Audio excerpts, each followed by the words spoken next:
ब्रह्मांड की सारी शक्तियाँ पहले से हमारी हैं, वो हम ही हैं जो अपनी आंखों पर हाथ रख लेते हैं और फिर रोते हैं, फिर और कहते हैं कि कितना अंधकार है। अगर हम अपने जितने भी ब्रह्मांड की शक्तियाँ वो हमारे अधीन है, अगर हम चाहें तो जो चाहें वो कर सकते हैं। तो हौसला नहीं हारना है। अगर आँख बंद कर लेंगे तो अंधकार दिखेगा ही, जब आँख खोलेंगे तभी तो पूरा उजाला दिखेगा। तो हौसला नहीं हारना है। चलिए इसी के साथ शुरू करते हैं हम ITI सेकेंड ईयर के मोस्ट इम्पोर्टेंट क्वेश्चन के साथ, जो हर एक एग्जाम के दृष्टिकोण से बहुत ही इंपॉर्टेंट है। जो ITI एग्जाम होने वाला है, फाइनल एग्जाम जो सेकेंड ईयर का होने वाला है, उसके हम महत्वपूर्ण क्वेश्चंस लेकर आ गए हैं। जो हम बात करेंगे आज टॉप 70 क्वेश्चन, यानी 70 क्वेश्चनों का डिस्कशन आज हम लोग करेंगे। तो चलिए फर्स्ट क्वेश्चन के साथ देखते हैं। हमारा फर्स्ट क्वेश्चन क्या कहता है। हमारा फर्स्ट क्वेश्चन कह रहा है कि नियंत्रण सर्किट, जो नियंत्रण सर्किट है, ये नियंत्रण सर्किट का प्रकार कौन सा है। ये जो नियंत्रण सर्किट का प्रकार कौन सा है, यानी what is the type of control circuit. तो इसका प्रकार कौन सा है, तो ये हो जाएगा ऑप्शन नंबर इंचिंग नियंत्रण प्रणाली है। ये कौन सा प्रणाली है, तो ये इंचिंग नियंत्रण है। कौन सा है, तो ऑप्शन नंबर ए हो जाएगा इंचिंग नियंत्रण। देखिए इंच की तरफ एक तो इंच की तरफ है 1 3 ऐसे ऐसे बार जुड़ा हुआ है, स्टॉप स्टार्ट ऐसे इंच में ऐसे होता है, तो ये हो जाएगा इंचिंग नियंत्रण प्रणाली। अब देखिए नेक्स्ट क्वेश्चन देख लेते हैं कि which formula is use to calculate the total electrical degree in stator of an AC motor. यानी AC मोटर के स्टेटर में कुल विद्युत डिग्री की गणना करने के लिए किस सूत्र का उपयोग किया जाता है। जो विद्युत डिग्री की गणना करने के लिए किस सूत्र का उपयोग किया जाता है, तो वो हमारा याद रखिएगा कि वो कुल विद्युत डिग्री बराबर 180 गुणे ध्रुवों की संख्या हो जाएगा। ऑप्शन नंबर डी, कुल विद्युत डिग्री फॉर्मूला होता है कुल विद्युत डिग्री बराबर 180 गुणे ध्रुवों की संख्या। कुल विद्युत डिग्री बराबर 180 गुणे ध्रुवों की संख्या। अब नेक्स्ट क्वेश्चन देख लेते हैं कि what is the fuse rate for to run a 10 HP 3 phase induction motor at full load. यानी पूर्ण लोड पर 10 HP 3 कला प्रेरण मोटर चलाने के लिए फ्यूज दर क्या होगी। यानी फ्यूज दर क्या होगी, यानी पूर्ण लोड पर 10 HP 3 कला प्रेरण मोटर चलाने के लिए जो फ्यूज दर है वो क्या होगी, तो ऑप्शन नंबर हो जाएगा 25 एम्पियर होगी। कौन सा हो जाएगा, 10 HP पर कहेगा तब 25 एम्पियर हो जाएगा। कितना, 25 एम्पियर। पूर्ण लोड पर 10 HP 3 कला प्रेरण मोटर चलाने के लिए 25 एम्पियर फ्यूज दर की आवश्यकता होती है। अब नेक्स्ट देख लेते हैं, ये देखिए what is the name of AC motor. What is the name of AC motor, the AC motor starter. यानी AC मोटर स्टार्टर का नाम क्या है। यहाँ पर देख लीजिए गौर से आप लोग, इस मोटर का स्टार्टर का नाम क्या है, इस मोटर स्टार्टर का नाम क्या है, ऐसा फिगर में है तो इसका नाम क्या है। देखिए रन स्टार्ट दिया हुआ है, ऐसे दिया हुआ है, फिर यहाँ पर कुंडली दिया हुआ है, तो ऑटो ट्रांसफार्मर स्टार्टर का चिन्ह है। ये ऑटो ट्रांसफार्मर स्टार्टर का चिन्ह है। इसको आप लोग कैसे याद रखिएगा, देखिए ये यहाँ पर गोल गोल है, ये ऑटो की तरह दिख रहा है। ऑटो का जो ऊपर का छतरी होता है वो ऐसे ही होता है, तो इसको आप याद कर सकते हैं ऑटो ट्रांसफार्मर स्टार्टर से। Option number B, auto transformer starter से इसको याद कर सकते हैं। अब नेक्स्ट देख लेते हैं, ये संपर्क का नाम क्या है। ये जो संपर्क का नाम क्या है, ऊपर हम लोग देखे हैं कि संपर्क का नाम ठीक उसी प्रकार है। What is the name of the contact marked SX। यानी जो X है, ये X, ये इसका X के रूप में जो दर्शाया गया है वो क्या, इसका क्या नाम है। जो X के रूप में दर्शाया गया है उसका क्या नाम है, तो जो X के रूप में दर्शाया गया है ये सहायक संपर्क है, यानी सब हेल्प कर रहा है। ऑप्शन नंबर सी सहायक संपर्क है। अब नेक्स्ट देख लेते हैं AC motor. What is the type of AC motor starter winding. यानी AC मोटर स्टार्टर वाइंडिंग का प्रकार क्या है। AC मोटर वाइंडिंग है, इसका प्रकार क्या है, तो ये सिंगल लेयर बास्केट वाइंडिंग है। ऑप्शन नंबर ये सिंगल लेयर बास्केट वाइंडिंग ही है, सिंगल लेयर बास्केट वाइंडिंग। हम नेक्स्ट क्वेश्चन देख लेते हैं, what is the operation of the what, which operation the control circuit is use. यानी नियंत्रण सर्किट किस प्रचालन में उपयोग किया जाता है। ये नियंत्रण सर्किट है, ये किस प्रकार प्रचालन में प्रयोग किया जाता है, तो ऑप्शन नंबर बी हो जाएगा, यानी इंचिंग में। ऑप्शन नंबर बी हो जाएगा, इंचिंग में ये प्रयोग किया जाता है। अब नेक्स्ट लेते हैं, what is the synchronous speed of a AC 3 phase induction motor having 6 pole at a frequency of 50 hertz. यानी 50 हर्ट्ज की आवृत्ति पर 6 ध्रुव वाले AC 3 कला प्रेरण मोटर की तुल्यकालिक गति क्या होगी। ये तुल्यकालिक गति पूछ रहा है, तो इसका तुल्यकालिक गति हो जाएगी 1000 RPM। क्या हो जाएगी, तुल्यकालिक गति हो जाएगी 1000 RPM। अब calculate the percentage slip in a 3 phase induction motor having 6 pole with a frequency of 50 hertz rotating with actual speed of 960 RPM। यानी तीन कला इंडक्शन मोटर में प्रतिशत स्लिप की गणना करें जिसमें 50 हर्ट्ज की आवृत्ति के साथ 6 ध्रुव होते हैं जो 960 आरपीएम की वास्तविक गति के साथ घूमते हैं। जो 960 आरपीएम है, 960 आरपीएम की वास्तविक गति के साथ घूमते हैं, वो कौन सा हो जाएगा? तो ऑप्शन नंबर हो जाएगा सी, 4%। यानी 50 हर्ट्ज की आवृत्ति के साथ 6 ध्रुव होते हैं जो 960 आरपीएम की वास्तविक गति के साथ घूमते हैं। तो इसका क्या हो जाएगा? तो 4% इसका हो जाएगा। ऑप्शन नंबर सी हो जाएगा 4%। अब नेक्स्ट देख लेते हैं। Induction motor at the time of starting, induction motor at the time of starting तीन कला स्क्विरल केज प्रेरण मोटर की रोटर आवृत्ति क्या है? ये जो तीन कला प्रेरण मोटर की रोटर आवृत्ति है ये क्या है?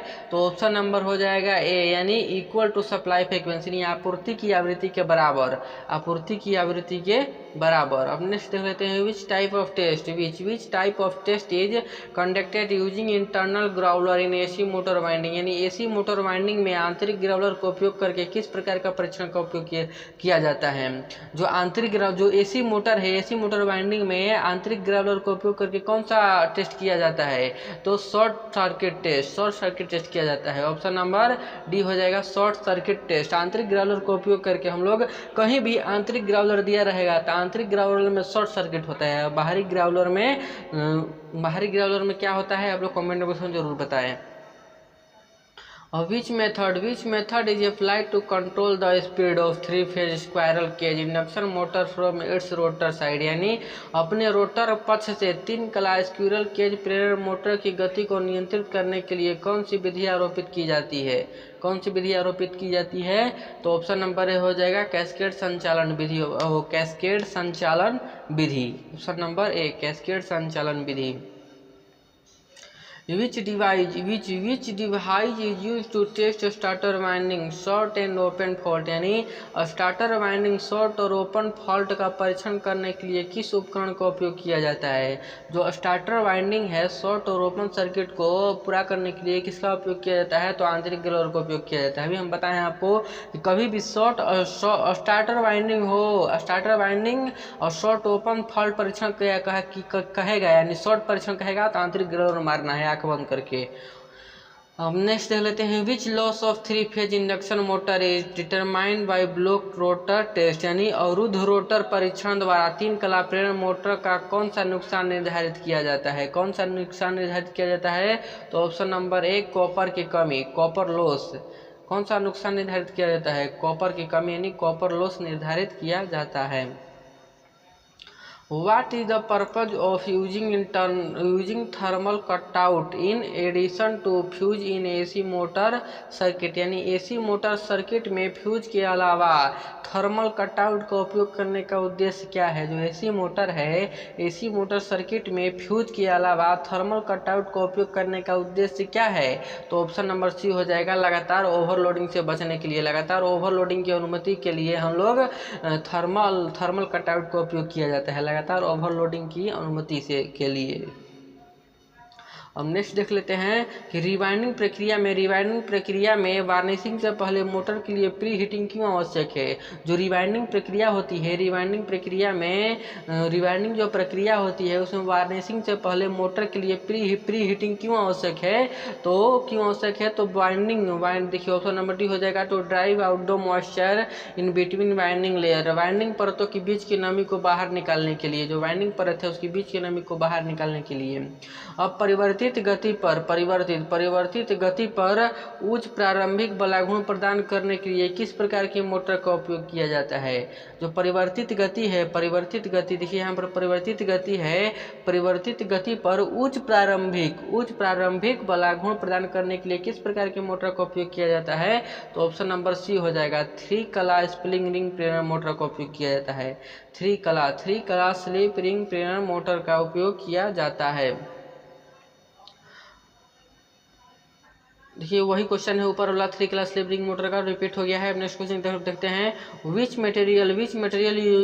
विच material is used as wedge in a winding process, यानी वाइंडिंग प्रक्रिया में वेजेज के रूप में किस सामग्री का उपयोग किया जाता है। जो वाइंडिंग प्रक्रिया है, वाइंडिंग प्रक्रिया में वेजेज के रूप में किस सामग्री का उपयोग किया जाता है, तो ऑप्शन नंबर सी बांस का यानी बम्बू का उपयोग किया जाता है वाइंडिंग प्रक्रिया में वेजेज के रूप में। नेक्स्ट क्वेश्चन देख लेते हैं, what is the relation between torque and slip in an AC induction motor. AC induction motor में बलाघूर्ण और स्लिप के बीच क्या संबंध है। जो एसी इंडक्शन मोटर है उसमें बलाघूर्ण और स्लिप के बीच क्या संबंध है, तो ऑप्शन नंबर बी हो जाएगा। स्लिप बढ़ने से बलाघूर्ण बढ़ता है। जो स्लिप है, स्लिप बढ़ने से बलाघूर्ण बढ़ता है।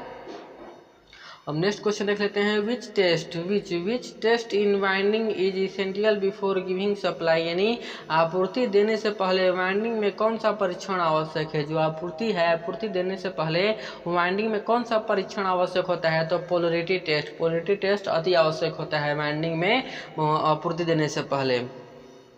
अब नेक्स्ट देख लेते हैं, यदि खुले सर्किट में रोटर बार हो तो एसी इंडक्शन मोटर का क्या प्रभाव होता है। खुले सर्किट में अगर रोटर बार हो तो एसी इंडक्शन मोटर में क्या प्रभाव पड़ता है, तो एसी इंडक्शन मोटर में क्या प्रभाव पड़ता है, तो जो मोटर अति गर्म हो जाता है। जो मोटर है वो अति गर्म हो जाता है, ऑप्शन नंबर डी हो जाएगा, डी फॉर डॉग। अब देख लीजिए, why the rotor bar are mounted in a slightly skewed position in a 3 phase motor, यानी रोटर चालकों को 3 कला मोटर में थोड़ी तिरछी स्थिति में क्यों रखा जाता है। थोड़ी तिरछी स्थिति में क्यों रखा जाता है, तो क्यों रखा जाता है भाई थोड़ी तिरछी स्थिति में, तो अधिक समय रोटर क्षेत्र बलाघूर्ण उत्पादन करने के लिए, ऑप्शन नंबर डी, यानी producer more uniform rotor field and torque के लिए, अधिक समय रोटर क्षेत्र और बलाघूर्ण उत्पादन करने के लिए। Which type of wire is used for rewinding of AC 3-phase motors? AC 3-phase मोटरों के रिवाइंडिंग के लिए किस प्रकार के तार का उपयोग किया जाता है। जो AC 3-phase मोटर है, AC 3-phase मोटरों की रिवाइंडिंग के लिए किस प्रकार के तार का उपयोग किया जाता है, तो सुपर एनामेल्ड कॉपर वायर का उपयोग किया जाता है। ऑप्शन नंबर ए, सुपर एनामेल्ड कॉपर वायर का उपयोग हम लोग करते हैं। अब नेक्स्ट क्वेश्चन देख लेते हैं, which loss is determined by no load test of 3 phase induction motor, यानी 3 कला इंडक्शन मोटर के नो लोड टेस्ट से कौन सी हानि निर्धारित होती है। जो 3 कला इंडक्शन मोटर है, 3 कला इंडक्शन मोटर में नो लोड टेस्ट से कौन सी हानि होती है, तो लौह हानि होती है। जो नो लोड टेस्ट है उससे लौह हानि होती है, यानी आयरन लॉस होता है। Why slip ring induction motor is fitted with wound rotor, यानी स्लिप रिंग इंडक्शन मोटर को वाउंड रोटर से क्यों फिट किया जाता है। जो स्लिप रिंग इंडक्शन मोटर है उसको वाउंड रोटर से क्यों फिट किया जाता है, to get high starting running torque के कारण, यानी उच्च स्टार्टिंग और रनिंग बलाघूर्ण पाने के लिए, के लिए हम लोग स्लिप रिंग इंडक्शन मोटर में वाउंड रोटर को से फिट किया जाता है। ऑप्शन नंबर डी हो जाएगा। अब नेक्स्ट क्वेश्चन देख लेते हैं, कौन सा परीक्षण है वाइंडिंग परीक्षण, कौन सा परीक्षण सचित्र है। ये देख लीजिए, फिगर देख लीजिए आप लोग कि ये कौन सा परीक्षण है। फिगर से आप लोग देख लीजिए कौन सा परीक्षण, देखिए MW1 MW2 AW2 AW1 AW2 यहाँ पर दिया हुआ है। कौन सा परीक्षण है, ये पोलरिटी टेस्ट है। यहाँ पर ध्यान रखिएगा, MW1 MW2 AW1 AW2 रहेगा, तो ये ऑप्शन नंबर ए हो जाएगा, यानी पोलरिटी टेस्ट है। कौन सा टेस्ट है, ध्रुवता टेस्ट, यानी पोलरिटी टेस्ट है। What is the function of timer in automatic star delta starter, यानी स्वचालित स्टार डेल्टा स्टार्टर में टाइमर का कार्य क्या है। जो स्वचालित स्टार डेल्टा स्टार्टर है उसमें टाइमर का क्या उपयोग किया जाता है, यानी स्टार डेल्टा में बदलने के लिए। ऑप्शन नंबर सी हो जाएगा, स्टार डेल्टा में बदलने के लिए। What is the starting current? What is the starting current of an AC 3-phase induction motor, यानी AC 3-phase इंडक्शन मोटर का प्रारंभिक करंट क्या है। जो AC 3-phase इंडक्शन मोटर है उसका प्रारंभिक करंट क्या है, तो ऑप्शन नंबर डी हो जाएगा, पूर्ण धारा का 5 से 6 गुना। ऑप्शन नंबर डी, पूर्ण भार धारा का 5 से 6 गुना हो जाता है। Which instrument is used to measure insulating resistance of a 3-phase induction motor, यानी 3 कला प्रेरण मोटर के इंसुलेशन प्रतिरोध को मापने के लिए किस उपकरण का उपयोग किया जाता है? जो 3 कला प्रेरण मोटर है उसके इंसुलेशन प्रतिरोध को मापने के लिए किसका उपयोग किया जाता है? तो मेगर का उपयोग किया जाता है। ध्यान रखिएगा आप लोग, अगर कह देगा कि इंसुलेशन प्रतिरोध यानी इंसुलेशन प्रतिरोध इंसुलेशन रेसिस्टेंस को मापने के लिए हम लोग किसका उपयोग करते हैं, तो बहुत लोग मल्टीमीटर मारेंगे, लेकिन मल्टीमीटर गलत हो जाएगा। इंसुलेशन का उपयोग किया जाए, मेगर का उपयोग किया जाता है इंसुलेशन रेसिस्टेंस को मापने के लिए। अब नेक्स्ट क्वेश्चन देख लेते हैं, which insulating is use for cuffing in AC winding, यानी एसी वाइंडिंग में कफिंग के लिए किस इंसुलेशन का उपयोग किया जाता है? जो एसी वाइंडिंग है, एसी वाइंडिंग में कफिंग के लिए, जो एसी वाइंडिंग में कफिंग के लिए किस इंसुलेशन का उपयोग किया जाता है? ऑप्शन नंबर डी हो जाएगा, कपड़े पर आधारित चिपकने वाले टेप का उपयोग किया जाता है। एसी वाइंडिंग में कफिंग के लिए किस इंसुलेशन का उपयोग किया जाता है? तो कपड़े पर आधारित चिपकने वाले टेप का उपयोग किया जाता है। What are the two functional circuits incorporated with 3-phase motor starter, यानी 3 कला मोटर स्टार्टर के साथ शामिल 2 कार्यात्मक सर्किट क्या हैं? 3 कला मोटर स्टार्टर हैं, 3 कला मोटर स्टार्टर के साथ शामिल 3 कार्यात्मक सर्किट क्या हैं? तो ऑप्शन नंबर डी हो जाएगा, यानी नियंत्रण। ऑप्शन नंबर डी, नियंत्रण सर्किट और पावर सर्किट। नियंत्रण सर्किट और power circuit. What refers coil in AC winding, यानी एसी वाइंडिंग में कॉइल को क्या कहते हैं? जो कॉइल है एसी वाइंडिंग में कॉइल को क्या कहते हैं? तो number of turn connected in series, यानी श्रेणी में जुड़े घुमावों की संख्या है।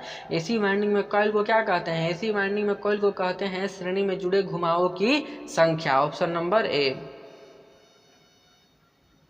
अब 33, which is the main property of leatherite paper insulation, यानी लेदराइट पेपर इंसुलेशन का मुख्य गुण कौन सा है? जो लेदराइट पेपर इंसुलेशन है उसका मुख्य गुण कौन सा है? तो ऑप्शन नंबर डी हो जाएगा, better ageing and dielectric strength, यानी बेहतर एजिंग और परावैद्युत शक्ति के लिए, बेहतर एजिंग और परावैद्युत शक्ति के लिए।